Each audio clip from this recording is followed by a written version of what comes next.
Actress Anna Taylor-Joy does do well in a lot of her scenes, but there were still some moments where I wasn't quite convinced that this 2015's Mad Max Fury Road introduced us to Imperator Furiosa, but this weekend we got the origin story of that character with Furiosa, a Mad Max Saga. Furiosa, a Mad Max Saga is the most complex and fleshed out of all the films of the franchise. The film takes its time setting up different locations and factions to show the inner workings of the wasteland turf wars. The action set pieces are all executed very well. There are so many more vehicles and stunts, including a very lengthy and also very well done war rig chase scene in the middle of the film. But unfortunately, with more people in places, though, comes more problems.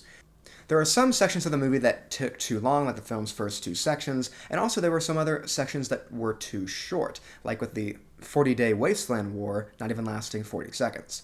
I understand this movie is about the personal vendetta that Furiosa has, but it still would have been awesome to see the Citadel and Dementis' gang battle it out. In Fury Road, we got some hints of Furiosa's past and how dark it was, and this film does do a good job at showing that.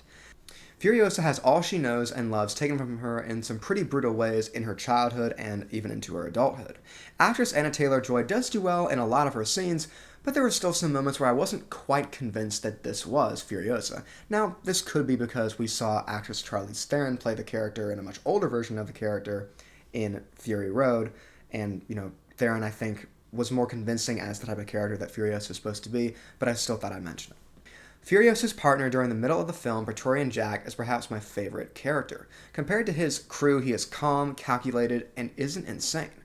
He is also one of the film's very few good guys and sort of acts as the film's moral compass for Furiosa. She can either take his offer and try and get home, or let her rage consume her and hunt down Dementis.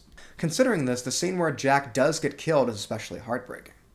He's been mentioned before in this video, and I'll mention him again, Dementis. The gang leader is easily the best villain of the entire Mad Max franchise. Chris Hemsworth plays the role so well as he begins the film in one way and gets progressively worse and worse as the film goes on.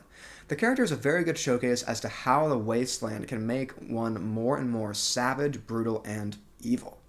The only thing that I didn't like that they did with Dementis is his death. It was fitting for his character, but I think they should have handled it a different way. Furiosa, a Mad Max Saga, is a change of pace for the franchise. The film spans years and years of the main character's life as she navigates her way through the explosive wars of the wasteland. Along with the great Dementis and Praetorian Jack, this film has a lot to keep you entertained. However, George Miller's newest Mad Max prequel suffers from pacing issues in its beginning and final acts, and incorrect character and casting choices. Furiosa, a Mad Max Saga, gets a 7 out of 10.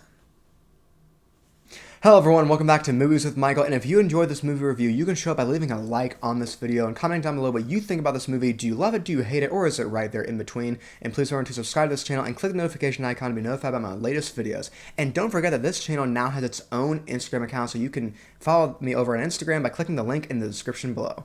That's all for now, and I'll see you all next time.